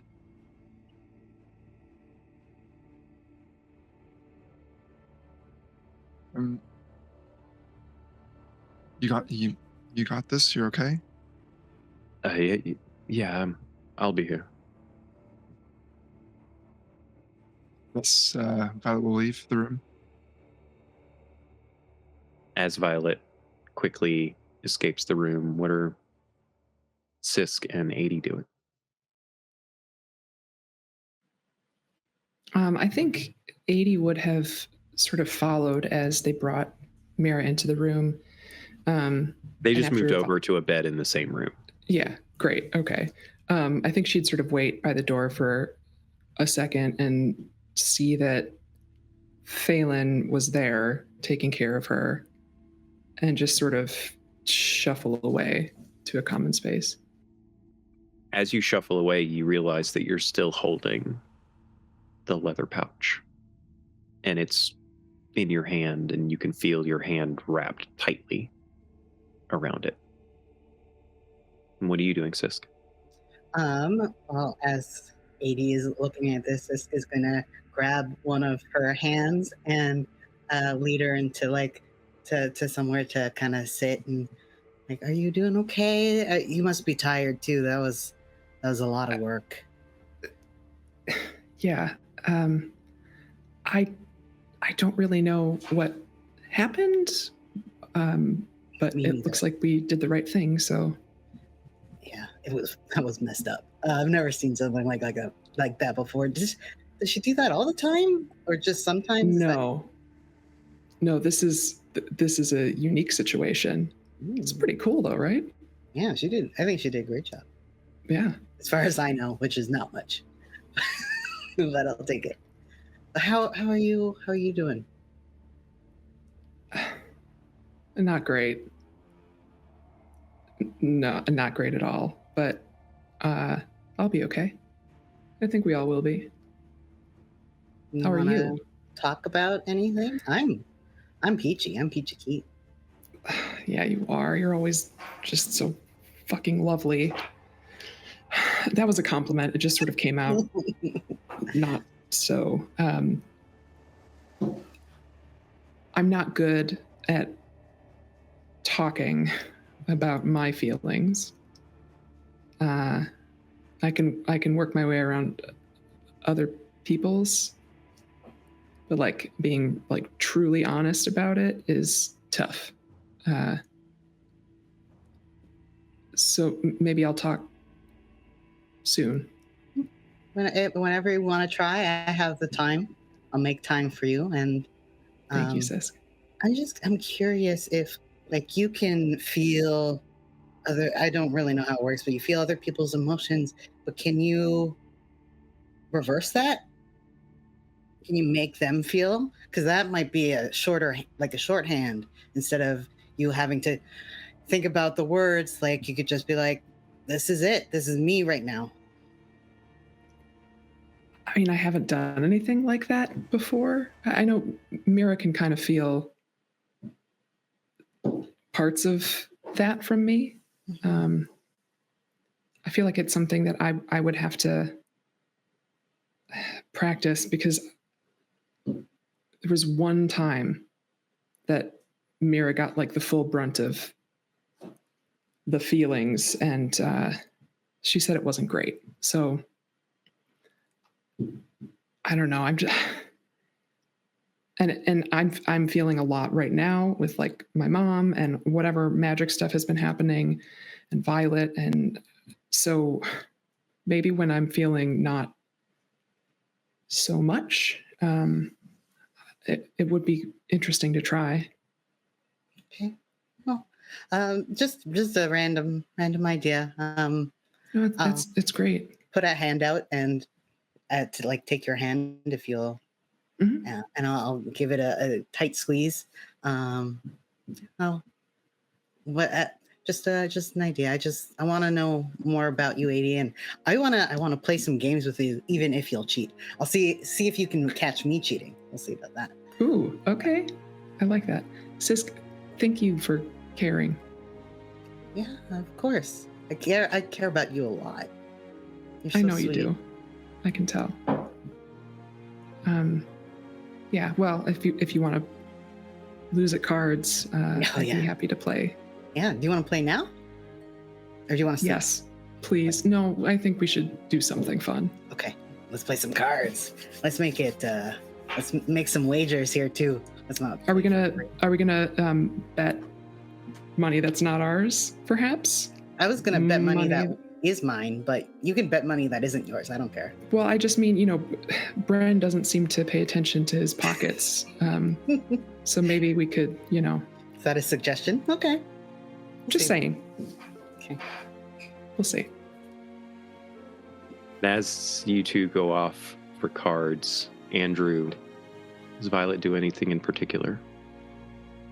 Yeah, I think with everything that's been happening, she's a little stressed out. So I think she goes into the kitchen and then takes out some of the raisins that she bought, and she's cutting up a bunch of the oranges and juicing them, and then soaking the raisins in orange juice, and is pulling out some flour and water, and is just kneading a bunch of dough. Okay. How long is it going to take for that end result product to be made? A few hours. I don't know. Okay. She's just taking her stress out and by doing something with her hands. Gotcha. As everyone finds their own way of de-stressing, whether it be setting themselves into unconsciousness through exhaustion, playing cards, making something in the kitchen, or disappearing into the ether that Bren does, a lot of you do eventually find rest. As the evening goes on, there are no issues. Ren shows up at various points just to check on everyone. At some point or other, Ren, pokes Violet and or Sisk just to get the lowdown on what happened with Oriana and the curse. But doesn't really bat much of an eye as the explanations are made. There's a little bit of discussion the next morning regarding whether or not to travel during the day or whether or not to travel at night. I think you guys had decided that the closer that you got to the deserts would be the time to switch up to traveling at night. Yes? And so after an evening's rest, you're still feeling a fair bit beleaguered from the activities of the prior day, not the least of which was fixing Oriana's curse. And Oriana, of course, is going to take quite some time anyway to recuperate a bit. But you can tell very clearly that even after just a bit of rest and some food, she's doing much better. You all spend the day preparing the ship for departure. You know you have to get back on your journey as quickly as you can, and you figure this is probably as much rest as you can afford to take. So you take the day, and as the suns begin to set, you take off. Each day that passes, you find that your crew does a little bit better. It's almost like they find a rhythm. The airship, once unfamiliar and difficult to control, gets a little bit more responsive each day. Learning through mistake is basically what you're doing, but it seems to be working. The necessity is driving you to push through any fatigue or doubt that you have. And tasks that still feel a little bit difficult don't feel quite as overwhelming as they once did. They're coming with a little bit more ease. You don't fear the ship quite so much. And in some ways, a sense of wonder begins to grow within you as the skies above and lands below unfold before you. The storms that battled you early in your journey weaken, and you stay ahead of them. The clouds still hang a bit low. It still takes quite a lot of energy to keep the delicate balance of the Arcanic engine going. But you stay aloft. Those of you with magic, you push yourselves harder than you perhaps would like. But with each day, that risk of instability burdening you, you manage to hold it together. You make your progress. You know that your destination, the desert city where Tamra's friend awaits, gets a little bit closer. And you know somewhere in between you and that is the desert regions, the ethereal hinterlands. And as the storms fade entirely, you can see the landscape beneath you shift. And the plains of the Midlands, once dotted with grass and scattered forest, give way to something more rugged, more untamed. Thorny shrubs dot here and there, a few hardy trees clinging to life in the rocky terrain. But there it is, the sands of the hinterlands below. This true stretch of desert reveals itself, and it is vast. Goes as far as you can see. The dunes glow in the light of the moons. It's still very cloudy, but you can see it's almost like a bright spot before you. There are no cities. You can't see roads. As a matter of fact, if there wasn't the occasional movement of sand, you might think that nothing existed here. There's a shimmer to everything. This iridescence to the air. 80 feels it more than the rest of you. The rest of you can only see. And as 80 feels this place, it's almost like home in a way for her. Every breath that she takes feels more alive to her. Every movement feels in some ways dreamlike. There's echoes here. Echoes of something, particularly for you, 80, that are beyond your grasp. The rest of you just think that it's nature in a place that you're unfamiliar. But 80, you know that there's something more, even if you don't know what that something more might be. You all also recognize very clearly the dangers. Whether you're resting during the day or flying at night, you can see movement in the sands of things beneath. There are definitely creatures that live here.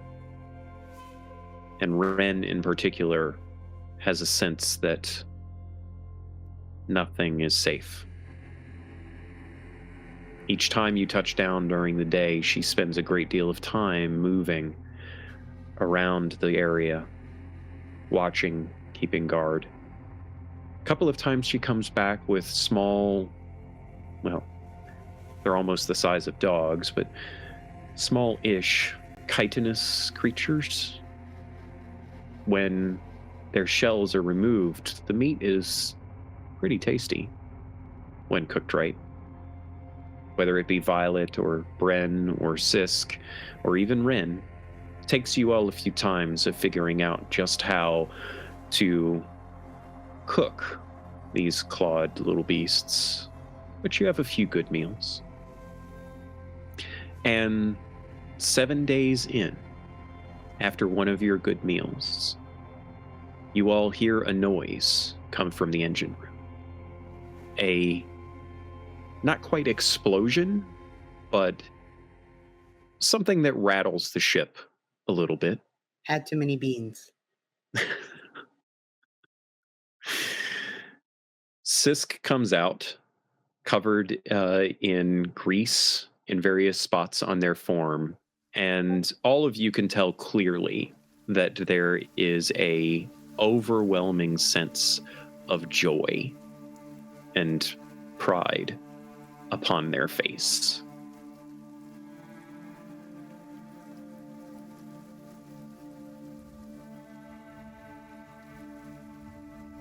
What'd you do, buddy? What did I do? I have an idea of what I did. As they stand there, looking at you, kind of beaming, not really answering your question, you hear thud, thud, thud, thud, thud, thud, thud.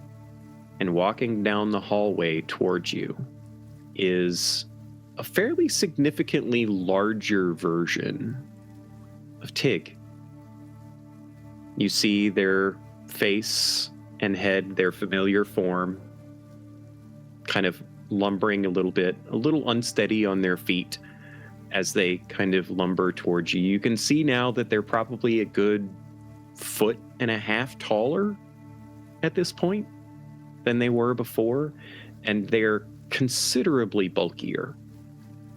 Where before their frame had been twig-like, now it's heavier with significantly more metal upon their frame. Violet sees the junk, as she had described it before, the garbage in various spots on Tig's metal armored form. And they just stand there, looking around the room at each of you. So say hello to the new Tig. They still can't talk. I did try to buff out some of the damage that was done, but as you can see, there's still kind of a dent there on the head. And I didn't want to replace him totally. There's this ship, not Thermesius, that I've heard of, where you can replace everything and then it's whatever. But yeah, this Tig. I also want to make it because it's a lot for Ren and Phelan, I think, to protect everyone on the ship. So I want to make Tig a little bit, more resistant, more resilient. Sisk, this is amazing. Thanks. I even used the junk, the garbage. Look. Incredible. As Tig is standing there and you say that out loud, Tig looks at you and seems to nod.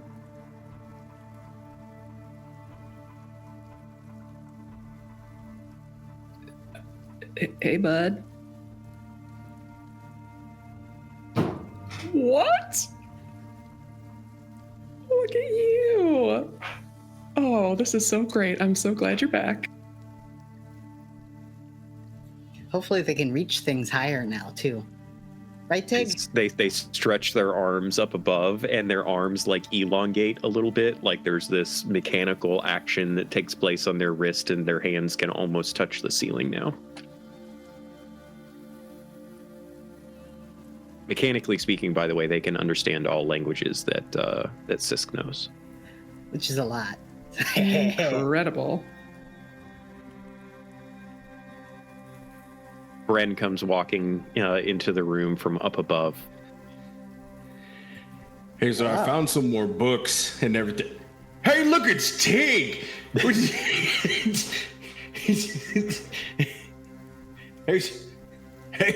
Hey! Oh, hold on. Wait, you can understand me out loud. Did you do this, Sisk? Yes, I used the garbage, as Violet so kindly put it, and yeah, taller, stronger. Like, we'll be able to kind of protect the ship himself.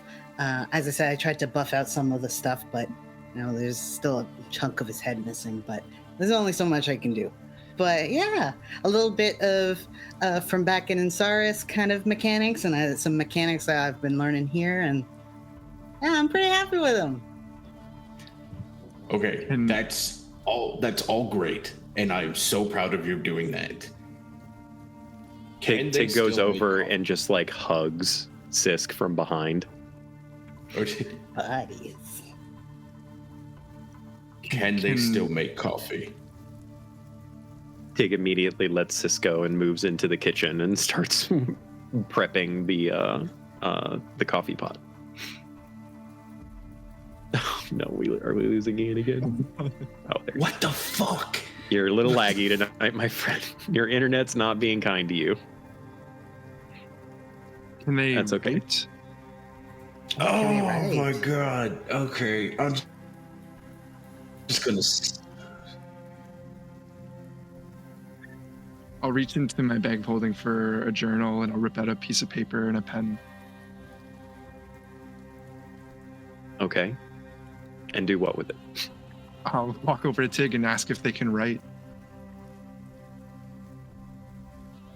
Tig just like takes it out of your hand and like flips to a page and holds it up in front of them and just looks at you. Can you write and write a response? I don't know. You see them writing, "Yes, I can respond." Hell yeah. It's not the greatest handwriting in the world. It's very like blocky and, a little scratchy, but I was worried about the fine motor skills, but that seems to be working out great. You keep that pen, you keep those sheets of paper, and we'll use this to talk. they just nod and they like look around their body and then reach down with one hand and like tug on a part of their armor, and like a little section of their abdomen opens up and they like stuff it into there and then press it back. He has pockets. Yay!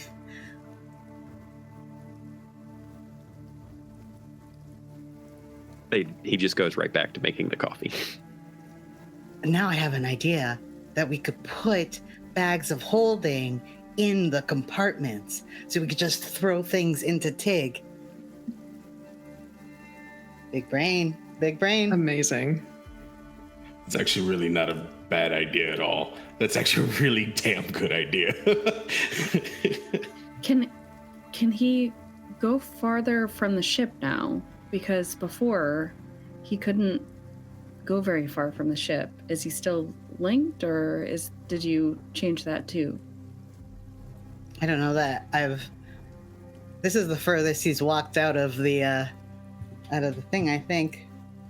Oh yeah. I mean, maybe. As I said, I haven't really tested it yet. But like there is some, I had to put in some magic component. So he might be more bound to me than the ship. I don't know what the kind of ship's link to him was before, but we can try after he finished making you coffee. So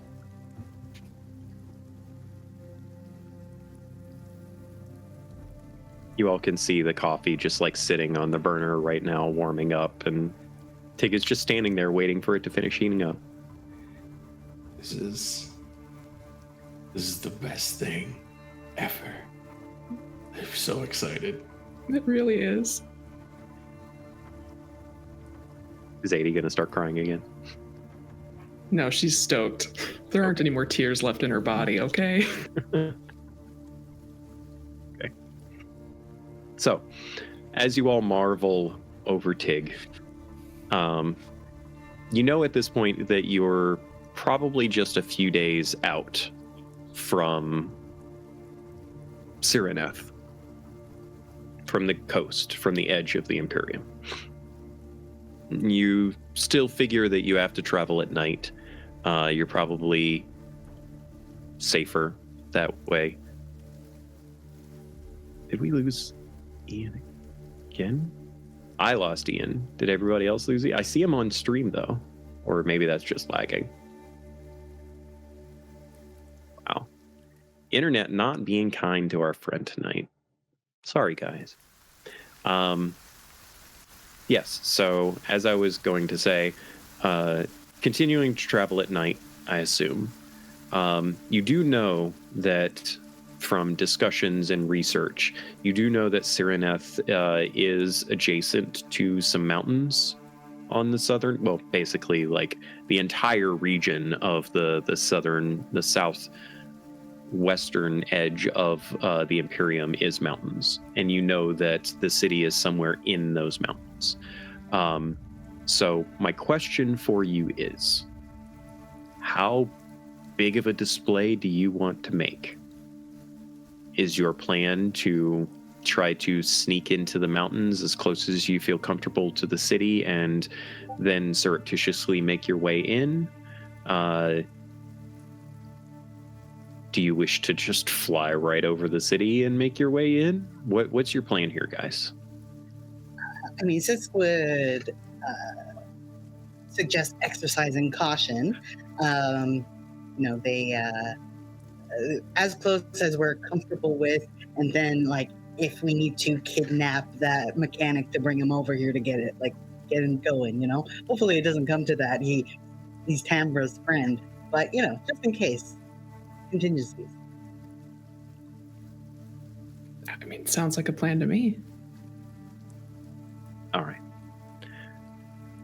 As you lift off once again, your ship is soaring high above the deserts. The shimmer of the oceans to the south can be seen just beyond the edges of the rocky and craggy peaks of the mountains. You don't see the city quite yet, but you know that it's there. Having traveled as far as you can, or have, rather, you have faced every obstacle ahead of you. You know that there are many, many more mysteries that await you. You know that this city of stone and sand is somewhere on the distant horizon.